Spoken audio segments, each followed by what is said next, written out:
नमस्कार, मैं हूं रश्मि और आप देख रहे हैं ग्रैंड न्यूज़ नेटवर्क। चलिए खबरों पर नजर डाल लेते हैं। बिलासपुर नगर निगम के तारबहार वार्ड क्रमांक 29 में पार्षद पद के लिए उपचुनाव का मतदान शांतिपूर्ण ढंग से संपन्न हो गया है। कल सुबह से ही मतदाताओं में खासा उत्साह देखा गया और करीब 70% मतदाताओं ने अपने मताधिकार का प्रयोग किया। चुनाव संपन्न होने के बाद अब दोनों ही प्रमुख दलों के दावेदार अपनी अपनी जीत का दावा कर रहे हैं। तारबहार वार्ड 29 के इस दिलचस्प मुकाबले में सुबह 8 बजे से ही पोलिंग बूथों पर रौनक रही। प्रशासन की चुस्त दुरुस्त व्यवस्था के बीच कुल 8 मतदान केंद्रों पर वोट डाले गए। शुरुआती सुस्ती के बाद दोपहर होते होते वोटिंग ने रफ्तार पकड़ी और शाम ढलने तक लगभग 70% वोटर्स ने ईवीएम का बटन दबाकर प्रत्याशियों की किस्मत को लॉक कर दिया। कांग्रेस शहर अध्यक्ष सिद्धांशु मिश्रा ने बताया कि वार्ड क्रमांक 29 परंपरागत रूप से हमारा वार्ड रहा है। हमारे स्वर्गीय नेता शेख गफ्फार जी ने यहाँ जो समर्पित भाव से सेवा की है उसे जनता कभी नहीं भूलेगी और एक बार फिर कांग्रेस यहाँ से विजयी घोषित होंगी। देखिए, वार्ड क्रमांक 29 में अभी जो चुनाव चल रहा है, परंपरागत हमारा वार्ड रहा है और परंपरागत इसलिए रहा है क्योंकि दो कारण हैं उसके प्रमुख। स्वर्गीय आदरणीय हमारे शेख गफ्फार जी यहाँ के नेता रहे हैं, जिन्होंने समर्पण और समर्पित भाव से यहाँ सेवा की है। कांग्रेस का जो नारा है सच्ची सेवा का, वो उकेरा है शेख गफ्फार जी ने। और इस चुनाव में हमारे कार्यकर्ताओं ने, हमारे नेताओं ने, सभी ने जी तोड़ मेहनत की है और हर हाल में भारतीय जनता पार्टी के तीनों इंजन इस देश में फेल हैं, उसका भी फर्क इस चुनाव में पड़ेगा और प्रचंड मतों से हम इस वार्ड को पुनः जीत करके आएंगे। बिलासपुर के वार्ड क्रमांक 29 का यह उपचुनाव अब बेहद दिलचस्प मोड़ पर पहुंच चुका है, जहां मतदान संपन्न होने के बाद दोनों ही प्रमुख दलों के प्रत्याशियों ने अपनी अपनी जीत का हुंकार भरा है। कांग्रेस प्रत्याशी मोहम्मद आजम खान का साफ तौर पर कहना है कि वार्ड की जनता का आशीर्वाद हमेशा की तरह इस बार भी उनके साथ है और वे भारी मतों से चुनाव जीतकर इस क्षेत्र की अधूरी विकास योजनाओं को तेजी से आगे बढ़ाएंगे। दूसरी तरफ भाजपा प्रत्याशी वी मधुसूदन राव ने पलटवार करते हुए दावा किया है कि इस बार वार्ड की जनता सत्ता और व्यवस्था में बड़ा बदलाव चाहती है। विकास के खोखले दावों से परेशान होकर मतदाता इस बार भारतीय जनता पार्टी के पक्ष में खड़े हैं और कमल खिलना तय है। दोनों ही खेमों में दिग्गजों और खुद शहर कांग्रेस अध्यक्ष सिद्धांशु मिश्रा ने इस सीट को अपनी साख का सवाल बना लिया है, जिससे चुनावी सरगर्मी और ज्यादा बढ़ गई है। का रुझान लगभग मेरे और कांग्रेस पार्टी की तरफ लग रहा है और बड़ी जीत दर्ज करूंगा, ऐसा मुझे अनुमान है। ये सबसे बड़ी बात पानी की समस्या जो हमने इस गर्मी में देखी है, और जो लोग बोलते थे गफ्फार भाई के समय में 3 टाइम हमें पानी मिलता था, तो सबसे पहली प्रायोरिटी मेरी वही रहेगी कि लोगों को मैं सबसे पहले 3 टाइम पानी दिलवा सकूं। मेरा ऐसा मानना है कि तारबहार वार्ड जो है लंबे समय से अपेक्षित वार्ड है।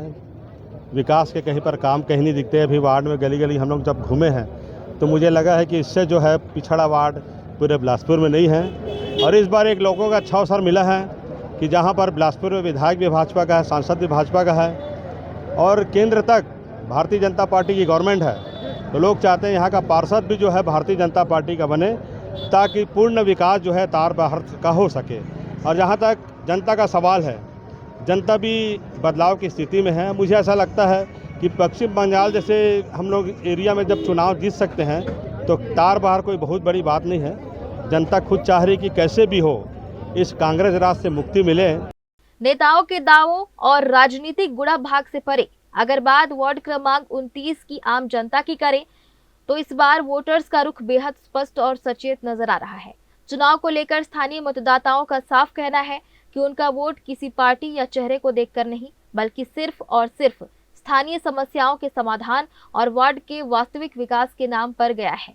लोगों का मानना है कि जो भी प्रत्याशी जीत कर आए उसका एकमात्र लक्ष्य क्षेत्र की मूलभूत समस्याओं जैसे नाली, साफ सफाई, सड़क और पानी की किल्लत को दूर करना होना चाहिए। जनता ने साफ संदेश दिया है कि अब खोखले वादों का दौर बीत चुका है और वे केवल उसी जनप्रतिनिधि को स्वीकार करेंगे जो चुनाव जीतने के बाद उनके बीच रहकर पूरी ईमानदारी से केवल वार्ड का विकास सुनिश्चित करेगा। नहीं दिए है, अब देखिए काम के लिए तो अब सब करते ही मोहल्ले के लोग हैं, बाकी अब इनकी मर्जी आप करें। एक वार्ड में कैसा होना चाहिए?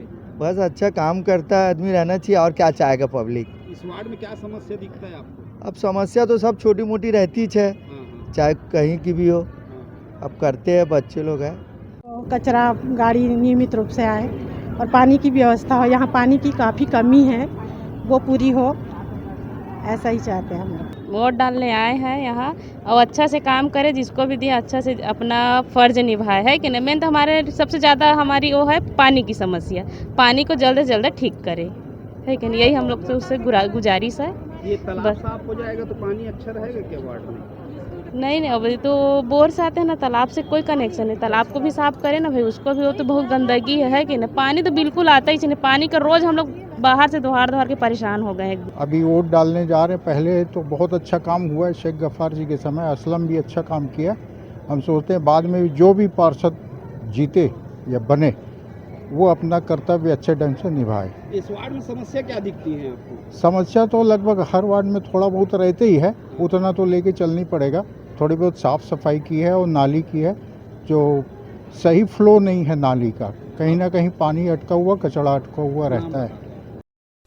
जहां एक तरफ कांग्रेस इस सीट को अपने दिग्गज नेता की विरासत और परंपरागत गढ़ मानकर जीत के प्रति पूरी तरह आश्वस्त है, वहीं भाजपा की सत्ता विरोधी लहर और अपने मजबूत कैडर के दम पर जीत का दावा ठोक रही है। बहरहाल पेटियों में बंद यह जनादेश किसके सिर जीत का सेहरा बांधेगा, ये तो नतीजों के बाद ही साफ होगा। ग्रैंड न्यूज के लिए कैमरामैन राकेश खरे के साथ पिंटू दुबे की रिपोर्ट। जिला सहकारी केंद्रीय मर्यादित बैंक शाखा पथरिया के बैंक प्रबंधक के खिलाफ किसानों ने मोर्चा खोल दिया है। सिलतरा सोसाइटी के अंतर्गत आने वाले जोता, नेहना, कपुआ, सिलतरा, चंदरचंडी और मूलन कापा सहित कई गांवों के किसानों ने कलेक्टर को ज्ञापन सौंपकर बैंक प्रबंधक को हटाने की मांग की है। किसानों का आरोप है कि बैंक प्रबंधक की मनमानी के चलते पात्र किसान को खरीफ फसल के लिए ऋण नहीं दिया जा रहा है, जिससे खेती किसानी का कार्य प्रभावित हो रहा है। ज्ञापन में कहा गया है कि किसानों को अन्य बैंकों से ऋण लेने के लिए मजबूर किया जा रहा है, जिसके कारण उन्हें अतिरिक्त आर्थिक परेशानियों का सामना करना पड़ रहा है। किसानों का कहना है कि समय पर ऋण नहीं मिलने से आगामी फसल सीजन प्रभावित हो सकता है और कृषि कार्यों में बाधा उत्पन्न हो रही है। किसानों ने कलेक्टर से मामले की जांच कर बैंक प्रबंधक को तत्काल हटाने तथा किसानों को सुगमता से ऋण उपलब्ध कराने की मांग की है। किसानों ने चेतावनी दी है कि यदि उनके मांगों पर जल्द कार्यवाही नहीं हुई तो वे आगे आंदोलन करने के लिए बाध्य होंगे।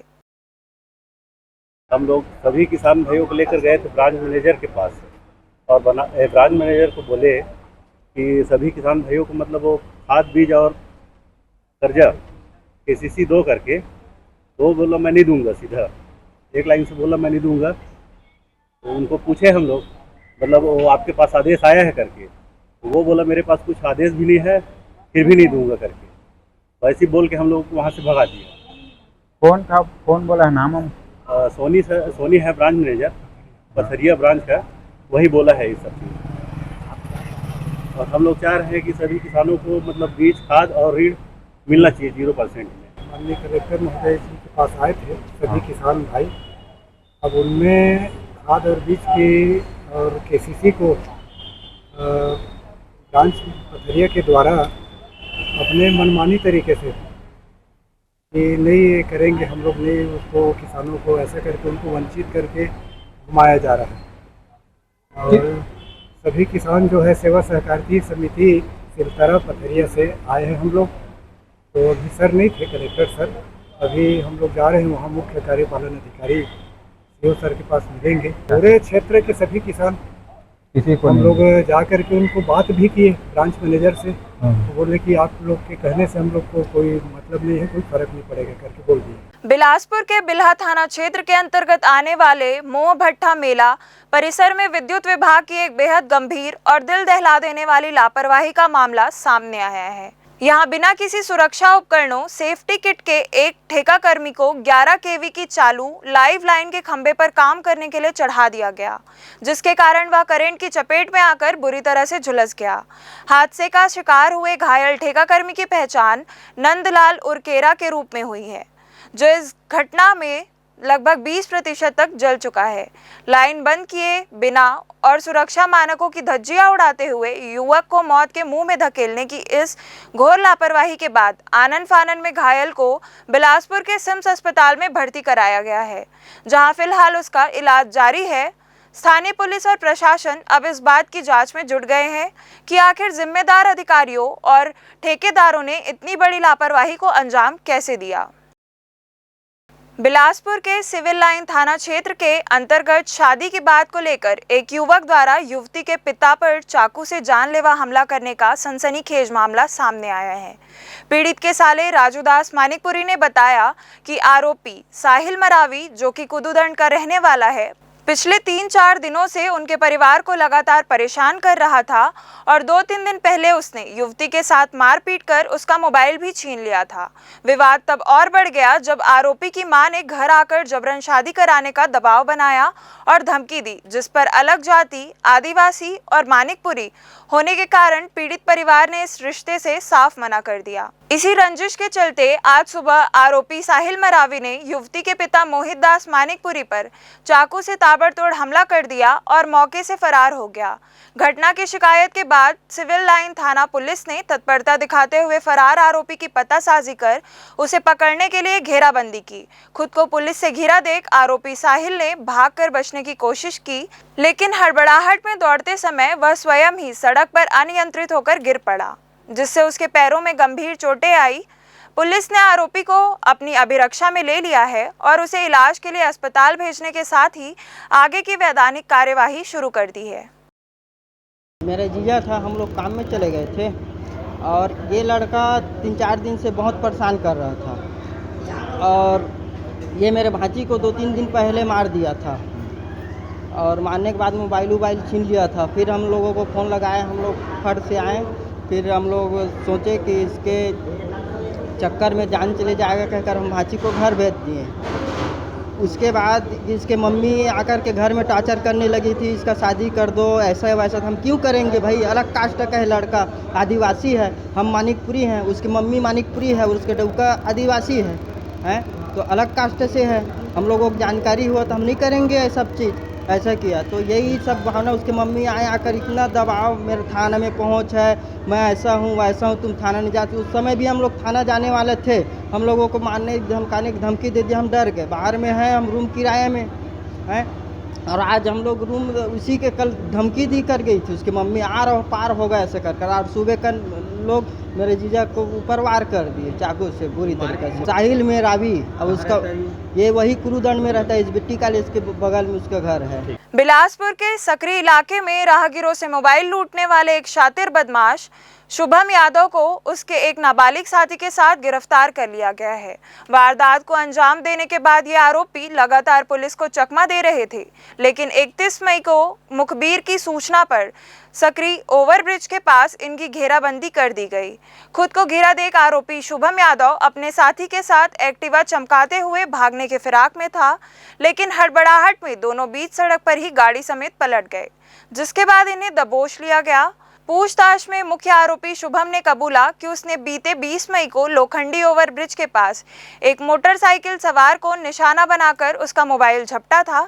फिलहाल आरोपी शुभम यादव और उसके नाबालिग साथी के कब्जे में 6,000 रुपये कीमत का मोबाइल, वारदात में इस्तेमाल की गई एक्टिवा और एक धारदार चाकू जब्त कर दोनों को सलाखों के पीछे भेज दिया गया है। हाँ, ये 31/5 की घटना है जिसमें सकरी थाना क्षेत्र में एक स्कूटी सवार व्यक्ति से 2 लोग ने उससे मोबाइल चलते हुए गाड़ी में चलते हुए उसका मोबाइल छीन के झपटमारी करते हुए भाग गए थे, जिसमें सकरी थाना में FIR पंजीबद्ध किया गया था, जिसमें से दोनों आरोपियों को ही आज गिरफ्तार किया गया है, जिसमें से एक आरोपी बेमेतरा का है, दूसरा बिलासपुर का रहने वाला है। दोनों ही आरोपियों के पास से एक चाकू भी बरामद की गई है और दोनों को न्यायिक रिमांड पर भेजा जा रहा है। खबरों का सिलसिला आगे भी जारी रहेगा, तब तक के लिए जुड़े रहिए ग्रैंड न्यूज़ नेटवर्क के साथ।